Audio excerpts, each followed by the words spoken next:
Good evening and welcome. You're watching Trending Tonight with me, Sanket Upadhyay. Two stories that we are tracking, and both these stories are not good.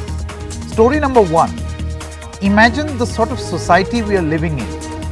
That an 18-year-old girl has been arrested under accusation of being behind the Bulli Bai hate campaign against women, where women, Muslim women, were put on auction and sold. So the person who has been arrested is an 18-year-old girl, 12th class pass out. What does this say about the society we are in? Is this indoctrination? Also, is this a larger strategy? Who's behind this exercise? We're going to discuss all of those things in just a short moment. The other story, which does not come from a place of happiness, is COVID and the fact that now campaigners have been hit by COVID.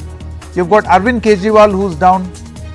But the rallies of these political parties are going on as super spreader events. No lessons learned from Bengal, is it? And that happened just 9 months ago. You have no election commission in the picture as of this moment, no political party criticizing what is happening right now or stopping the campaigning process. What are we waiting for? But first, let's take a look at story number one. An engineering student from Bengaluru has been arrested in the Bulli Bai case, in which Muslim women vocal on political and social issues were put on an online auction. And a woman from Uttarakhand is suspected to be the main accused in this case, has also been detained by the Mumbai police in Uttarakhand. She'll be brought to Mumbai for investigation, but she's a class 12th pass out. The girl's exact role is not yet clear. So the point is, and the bigger question over here is, what does this say about the sort of society we are living in? This is not a debate, but rather a discussion that one would like to have with Sidra Patel, is an activist, Rana Safi, an author and a historian. Both were victims of this online auction, and Priyanka Chaturvedi, Rajya Sabha MP of the Shiv Sena, who's been extremely vocal about raising this issue, and rightfully so. Thank you very much. I would like to ask you this question one by one and would really want to know your reaction. We'll begin with you, Sidra, first. An 18-year-old girl, class 12th pass out, could be one of the masterminds behind this online auction. What does this, it's still to sink in for me. What comes to your mind when you listen to this? Hi Sanket, good evening. Hi. I don't know how to respond. When I got to know that there's a 21-year-old boy and a 18-year-old girl, I really don't know how to respond. What kind of hate is festering in these young minds? What kind of hate do they harbor towards a community that we can get up and auction women, probably who are their mom's age, their sister's age? I don't understand this. It's inconceivable for me. I mean, how much hate would you have? What have you consumed? What is the content that you've consumed? What is the complex that you have? What is this? I cannot understand it. I'm truly shocked and disgusted. Rana Safi, how would you respond to this information? This has just come in. I mean, it's shocking for all of us. But what does this say about the manner in which perhaps the society is behaving? I'm sure as an 18-year-old, she would not have thought of this herself. This process of radicalization, indoctrination must have taken some time. See, I would say that these people are, wouldn't call them children, they are adults. Yes. 18 and 21 are adults, and they are victims of a hate campaign. This hate-filled WhatsApp message, Facebook pages, all the trolling and hate messages that there are on Twitter. I was seeing one thread by Alishan Jafri, I think, just now on Twitter, which I have also tweeted, saying it's bone-chilling.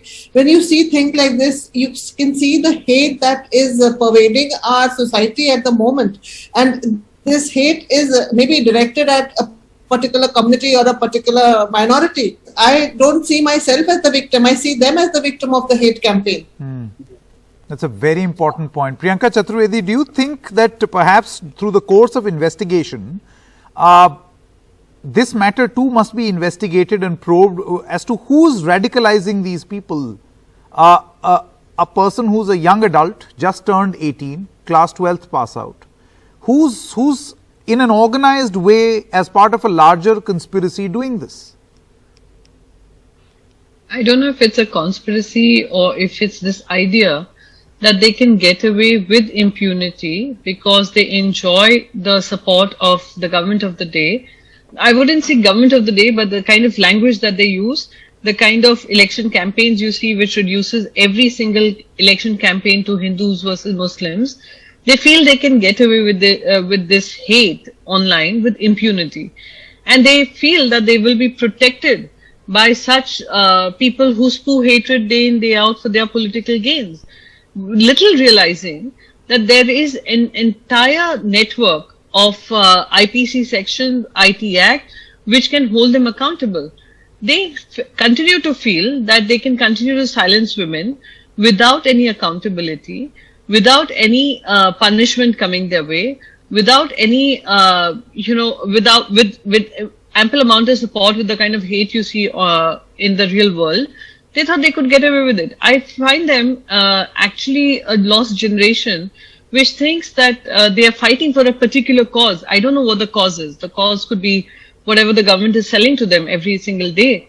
But the cause being that they continue to feel that they'll be protected. Unfortunately, there is law that will catch up, and they will wake up to the reality that India is a secular democratic country which has given equal rights to every single citizen who has taken birth in this country, irrespective of its religion, caste and creed identity.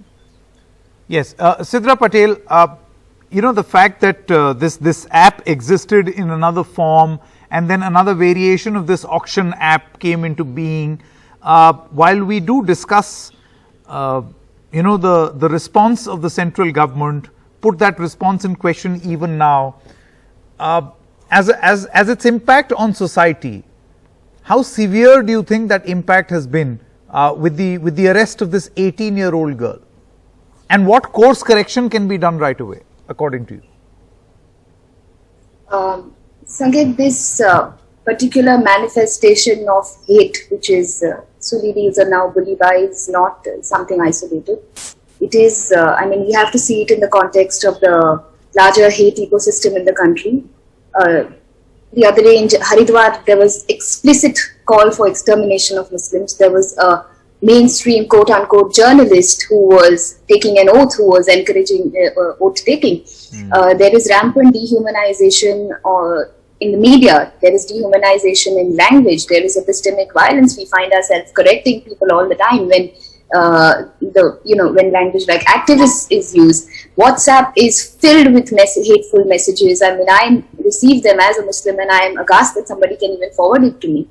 All of this has culminated into something which is extremely frightening, and it is virtual now, and I'm terrified about how it's going to translate into offline, because it's not going to stop soon. It's really good, and that the Maharashtra government and Maharashtra police have taken this up, and there has been a prompt intervention, but it's frightening. When you consume so much hate, on a day-to-day basis, when you're being indoctrinated like this, where does it end? You have somebody calling for killing of Muslims. You have somebody saying, some saint saying that Muslim women are sex slaves and it is being used to spread Islam. It's horrendous, and it is an everyday affair. You have. Yeah. Sorry. I wanted to ask this question of Rana Safi. Do you feel that now there is also this realization within a section of, I wouldn't call him, within a section of the people who hold constitutional offices, that this is not right? For instance, look at the Vice President's statement today, where he said that you can't spread hatred against a community. Hate against a community is not right. So do you think that this is perhaps some sort of a turning point? That people within the system who have now elevated into a constitutional position will question? I've actually been traveling, so I haven't read what you're talking about of if the vice president, whatever the vice president has tweeted or said, but it's about time that if people woke up, and especially constitutional authorities have to speak up against it. I'm very grateful to Priyanka for speaking up as a Rajya Sabha MP, and it's time that everybody did, irrespective of party line, because it is you, I will say it again, as Sidra said, it's frightening. It's not going to, this fire, this hatred is not going to stay contained, to only one particular community. It's going to spread. It's going to destroy an entire generation. And I don't mean the people who are being targeted, but the people who are doing the targeting also are going to lose their future, their childhood. They may, I don't know what, their innocence. I don't know. When we grew up, concentrating on our studies, concentrating on extracurricular activities, debates, games, etc., etc. These young students, these adults, they are living in silos, just the feeding of hate, and this hate is being purposely fed to them. And those who are doing it are sitting, I suppose, very happily with their children, probably sheltered from all this. So why are we allowing this kind of hatred being spread? And it is time, it is spread in family groups, it's spread in school groups. I've left, I don't know how many groups because of this. Yeah. And there was an article on this of how the fringe has entered the house. It's time all of us. We should stop calling them fringe. I don't believe in calling them fringe anymore. I know this was an article that I'm quoting by Yashi in Indian Express, where she said the fringe has entered my house. I don't call them fringe either. I'm quoting the article. But I'm saying it's about time everybody woke up, whether it's a family, your school, your WhatsApp group, your buddies, your college, whatever it is. It is time that everybody woke up and realized that my final question to Priyanka Chaturvedi. Ms. Chaturvedi, I believe, in your earlier comment, you call them the lost generation. But the point is that they're right here, and while you apply the rule of the law to an adult 18 plus, how do you fix this? It's a completely ruptured system where even now I find it incredibly difficult to fathom that an 18-year-old girl could be a mastermind of something like this. So far, I always thought that this is just not possible.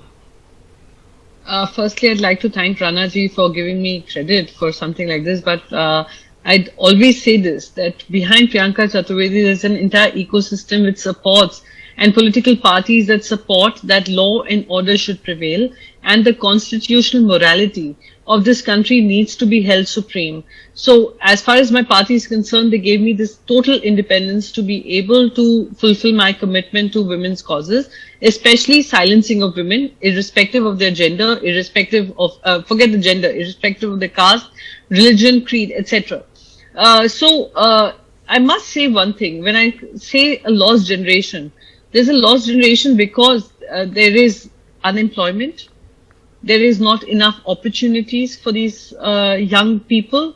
There is an entire, I would say, inequity in terms of where they see themselves 10 years down the line. So they go around towing the line of the government of the day, which continues to believe that it's all powerful, all pervading, and it will protect every single person who is doing something for the cause of, the entire ecosystem of revival of some certain ideas that they continue to pursue. It is unfortunate that those people who continue to follow this idea are not supported by the government when it comes to it. It took the Maharashtra government and it took the Mumbai police to call the end to this entire idea of what they're promoting. Whether it's an 18-year-old, it's not the age that matters. It is what their belief has turned out to be, that they can get away with impunity, without punishment, without accountability, their entire stance against a particular community. This kind of hate that we are feeding into this generation is unfortunate, and that is being fed simply because they do not have, the young generation does not have enough opportunities. Demographic dividend of this country is being turned into a demographic disaster by design, not by something which is happening by the way. It is by design, and that is extremely unfortunate. And every single party, every single political party which is in opposition to these ideas should be fighting this out in unity. That is all I'd like to say. And I would also request the media to speak up, to stand up, and to continue to debate. No, they this must. And discuss. I read your tweet, Ms. Chaturvedi, about some of them backing out, but that's not happening, at least here on this platform. Thank you very much. Let's see what is the revelation in this case and whether this is a very organized conspiracy, a very organized system which was in place. We'll soon know once the investigation is complete. A 21-year-old arrested and now an 18-year-old girl. Thank you very much. Let's quickly move on to story number 2, where first there were different rules. One for the common man who would have to suffer the night curfew or a weekend curfew. Fine, one understands, it's COVID. But that rule will not be applicable to politicians. The point is now politicians themselves are suffering from COVID. These rallies have become super spreader events, and all of this is happening 9 months after West Bengal, during the elections, when all these things were happening. Why is it that all of this has been forgotten by the politicians in 9 months flat? I would like to introduce Supriya Shinate, National Spokesperson of the Congress Party, and Mr. PKD Nambiar, he supports the Bharatiya Janata Party. Supriya, Ms. Shinate, we have had this discussion in the past also, where you say that the responsibility is of the centre, they must expedite the the vaccination drive. But the point is of collective responsibility. It's not like the Congress is not holding rallies. It's not like in Bareilly there was not a crowd, or there was an absolute disrespect towards social distancing. We saw it in front of our own eyes. No, Sanket, I agree with you, and it worries me to see crowds like these.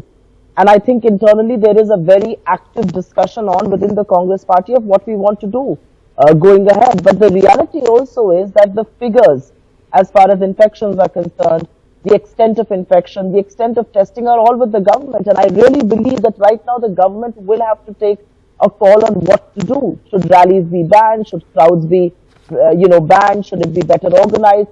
I don't know what the outcome will be, but till such time electoral process is on, until such time rallies are allowed, you cannot expect the Congress to step out of the electoral process. I'm just simply saying that wearing my Congress spokesperson hat. But yes, I get very worried looking at the visuals that you're trying to show here, or the visuals that I see otherwise. And I'm being very honest with you, being a public person and being involved with UP elections, I myself interact with a lot of crowds, and every time I step away, I believe I'm a carrier of an infection, or I could have been infected.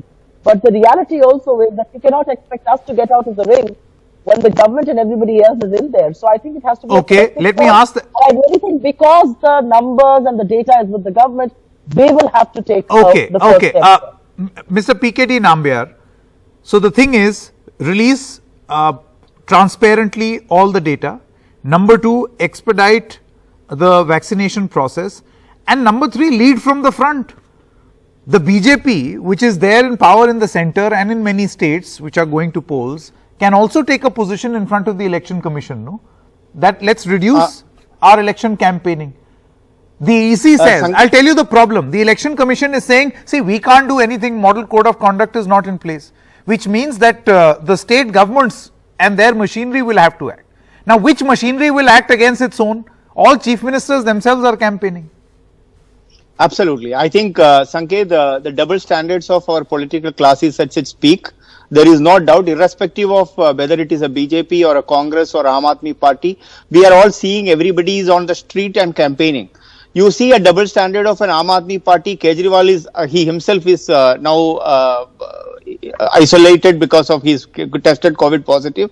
We are seeing him in Jalandhar. On the one side, he is telling in Delhi there is a weekend curfew. On the other side, in Jalandhar or in across Punjab, he is without a mask. He is we campaigning. Also saw Prime Minister's rally in Tripura and Manipur. Coming to that only. And the same is applicable to whether it is to Mr. Yogi or whether it is to Mr. Channi or all the political class. Prime Minister also. I'm not saying, I said when we say a political class, all across, either the government of India or all the state government should say that there is nothing to worry, it should not be, and there should not be any curfew or anything, or else it should be applicable to all across. I think so. What Supriya ji, I must congratulate her for coming out and saying that the speaking out as a public person rather than just typically a spokesperson. The time has come for the political class to come out and open and say that, yeah, there is nothing to worry. We are absolutely open. Then there is no problem.